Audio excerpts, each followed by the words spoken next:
ഇടതുമുന്നണിക്കായി നടത്തുന്ന മുഖ്യമന്ത്രി പിണറായി വിജയന്റെ തെരഞ്ഞെടുപ്പ് പ്രചരണത്തിന് നെയ്യാറ്റിൻകരയിൽ തുടക്കം. ഏപ്രിൽ 22 വരെ നടക്കുന്ന 60 പ്രചരണ യോഗങ്ങളിലാണ് മുഖ്യമന്ത്രി പിണറായി പങ്കെടുക്കുക. ബി.ജെ.പിക്കും കോൺഗ്രസിനുമെതിരെ രൂക്ഷ വിമർശനങ്ങളാണ് മുഖ്യമന്ത്രി ഉന്നയിച്ചത്. എന്നാൽ മാസപ്പടി വിഷയം മറച്ചുവെച്ചായിരുന്നു മുഖ്യമന്ത്രിയുടെ പ്രചരണ പ്രസംഗം. ലോക്സഭാ തെരഞ്ഞെടുപ്പിൽ സംസ്ഥാനത്തെ പ്രചരണത്തിന് ആക്കം കൂട്ടാൻ ഒടുവിൽ മുഖ്യമന്ത്രി പിണറായി വിജയനെയും ഇടതുമുന്നണി രംഗത്തിറക്കുകയായിരുന്നു. കേന്ദ്രം നടപ്പിലാക്കിയ പൗരത്വ ഭേദഗതി നിയമം, പിന്നാലെ എത്തിയ ഇലക്ട്രൽ ബോണ്ട് വിഷയം എന്നിവ തെരഞ്ഞെടുപ്പ് ആയുധമാക്കി മുഖ്യമന്ത്രി പ്രസംഗിച്ചു. ഡൽഹി മുഖ്യമന്ത്രി അരവിന്ദ് കെജ്രിവാളിനെതിരായ ED അറസ്റ്റ് പരാമർശിച്ചെങ്കിലും മാസപ്പടി കേസിലെ ED അന്വേഷണം മുഖ്യമന്ത്രിയുടെ വാക്കുകളിൽ പോലും എത്തിയില്ല. നമ്മുടെ രാജ്യത്തിൻ്റെ മതനിരപേക്ഷത സംരക്ഷിക്കപ്പെടുക എന്നത് ഏറ്റവും പ്രധാനമാണ്.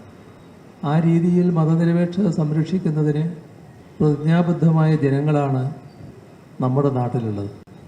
ഇവിടെ കേന്ദ്ര ഗവൺമെൻറ് BJPയുടെ നേതൃത്വത്തിൽ മതനിരപേക്ഷതയെ അപകടപ്പെടുത്തുന്ന നീക്കങ്ങളാണ് ഒന്നിനു പുറകെ ഒന്നായി സ്വീകരിച്ചിട്ടുള്ളത്. രാജ്യം കണ്ട ഏറ്റവും വലിയ അഴിമതി ഈ കാര്യത്തിൽ കോൺഗ്രസ് സ്വീകരിക്കുന്ന നിലപാട് BJPയുടെ അതേ നിലപാട് തന്നെയാണ്. ഞങ്ങൾക്ക് ഈ പറയുന്ന ഇലക്ട്രൽ ബോണ്ട് വേണ്ട എന്ന് ഇനിയെങ്കിലും പറയാൻ തയ്യാറാവുമോ? അങ്ങനെ ഒരു നിലപാടെടുക്കാൻ പറ്റുമോ?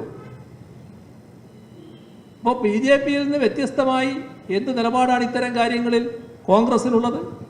പാർലമെന്റിൽ കേരളത്തിൽ നിന്നുള്ള UDF MPമാർ രാജ്യത്തിന്റെ പ്രശ്നങ്ങളിലോ കേരളത്തോടോ നീതി കാണിച്ചില്ലെന്നും മുഖ്യമന്ത്രിയുടെ വിമർശനമുണ്ടായി. പാലസ്തീൻ വിഷയത്തിൽ നിലപാട് പറയേണ്ടി വന്നാൽ പന്ന്യൻ ഇസ്രായേലിനൊപ്പം നിൽക്കില്ലെന്നും ശശി തരൂരിന് പരോക്ഷ മറുപടി നൽകി മുഖ്യമന്ത്രി വ്യക്തമാക്കി.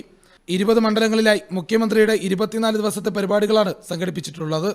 Kerala vision news, Thiruvananthapuram.